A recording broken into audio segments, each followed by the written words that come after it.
when you can put that stand on your back, you've got time, and you can get in early, and you can find that fresh food source. The wind is right. You hadn't made any racket. Your success rate's going up. The problem with food sources is it's not one of those. You got to put your stand on your back and go hunt it. You cannot go in this Friday or Saturday and find sign and go back next Saturday and expect it to be there. It won't. Probably not going to be there. Probably not going to be the same tree.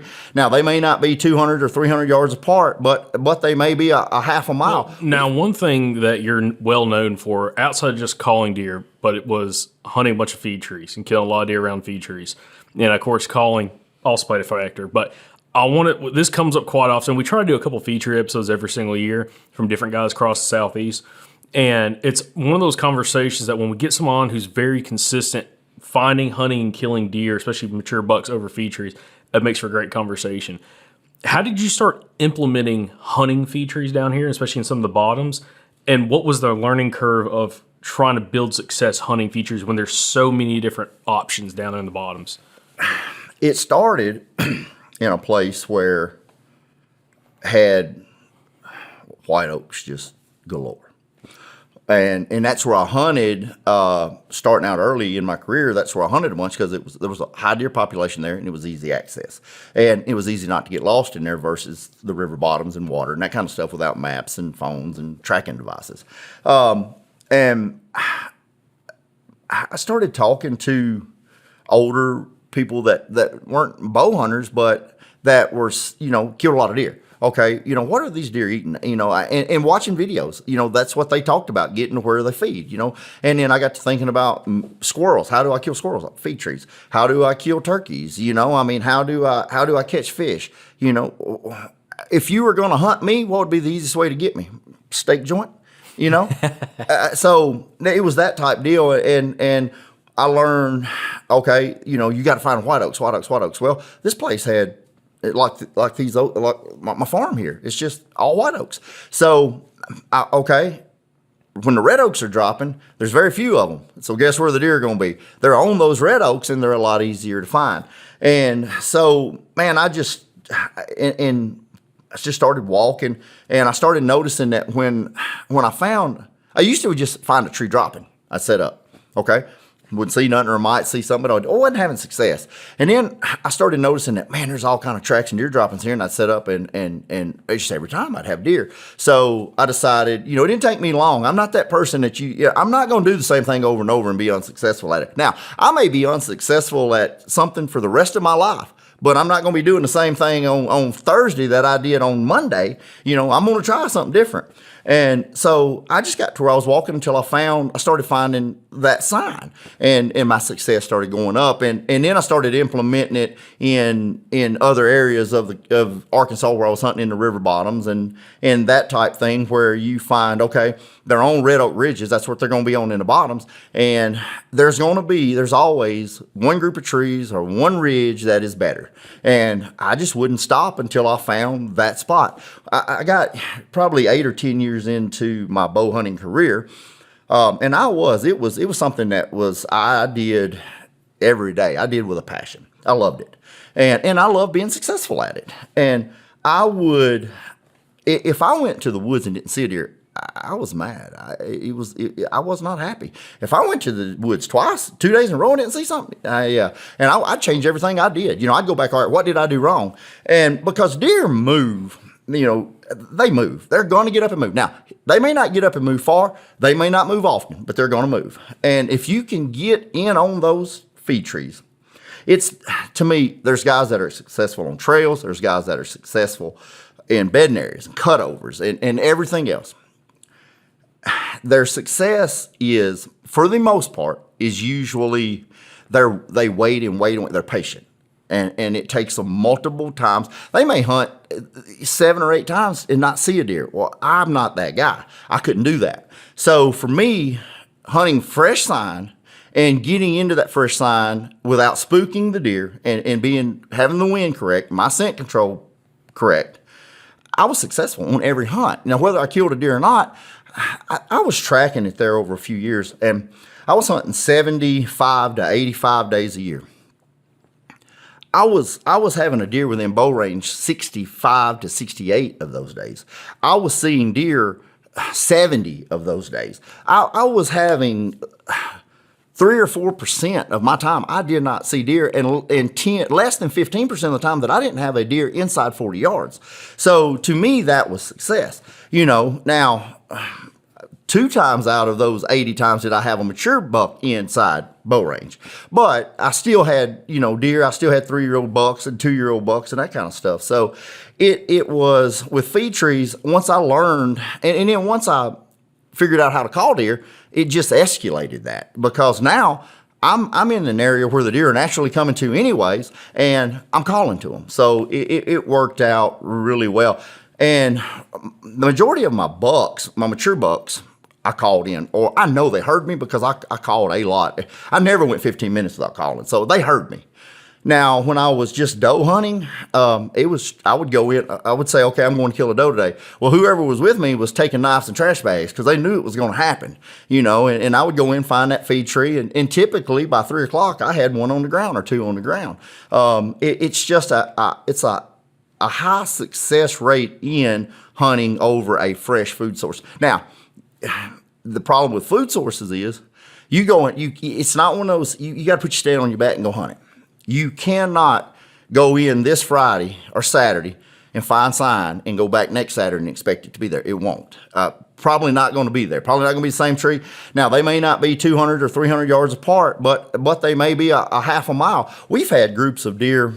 We would be seeing 15 or 20 deer a day, and then all of a sudden they disappear. And we find those deer a quarter or half a mile from there somewhere else. They just moved to another set of trees. So being successful on the food source is putting that stand on your back or saddles, everything. Man, now it's so easier than what it used to be. We were toting those old big heavy stands. I wasn't. I was fortunate enough to always have a carbon old man. I mean, it didn't weigh nothing. And I learned to pack it right. And I was fortunate in that aspect. But some of them guys toting them 40-pound stands, it was tough. And if you can get that stand on your back and you can get in the woods early enough, and it all comes back to time. I had the time to do it. I could be in the woods at 12:30. Well, I could scout until 2:30, 2:45 before I had to climb a tree. I didn't have 30 minutes to leave the truck and get in the tree, so that makes a difference. But when you can put that stand on your back, you've got time, and you can get in early, and you can find that fresh food source. The wind is right. You hadn't made any racket. Your success rate's going up. And that works in any part of the country. Now, it's harder to do in pine thickets. It's harder to do in these Ozark Mountains than it is in them river bottoms. But when you're in them river bottoms and you can see sign and you're around deer, you can't beat feed tree hunting. I mean, and when you get in feed trees, it goes back to the mature buck. There's mature bucks all in them river bottoms. So all you got to do is find the deer. And if it's somewhere around the rut or shortly after the rut, sooner or later one's going to show up.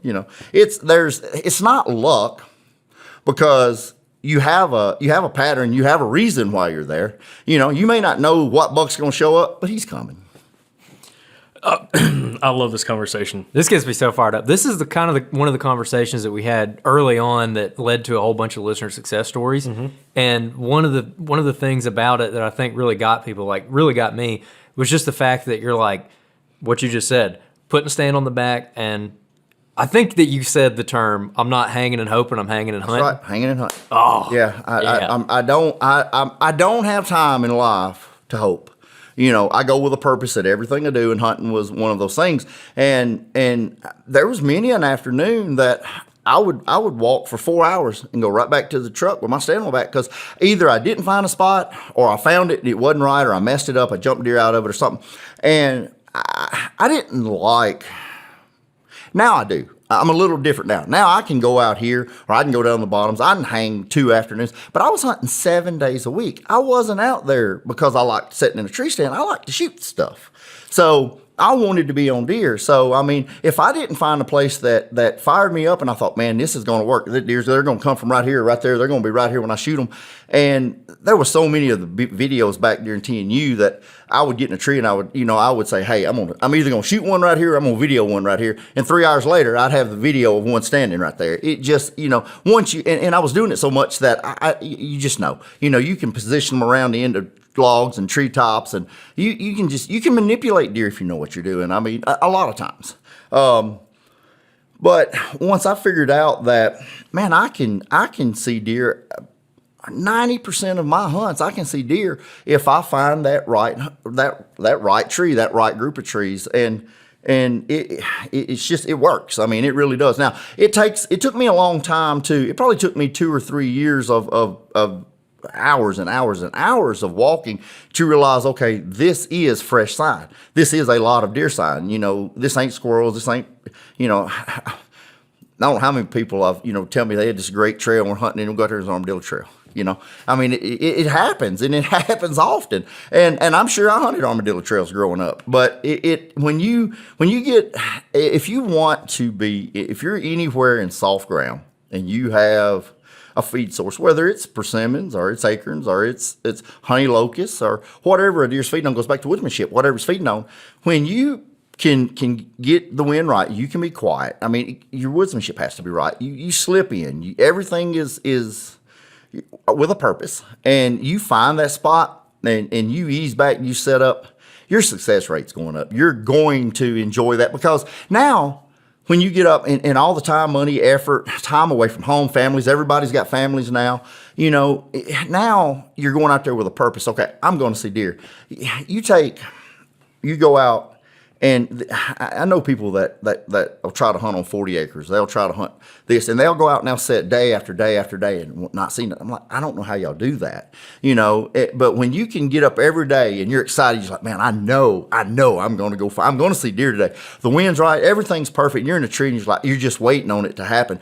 Not only is it fun, not only does it build your success. If your kill rate is what you're looking at success by, but the time goes by so much faster, because everything you hear is like, oh, it's a deer, or you look up every 15 or 20 minutes and there's another deer feeding through.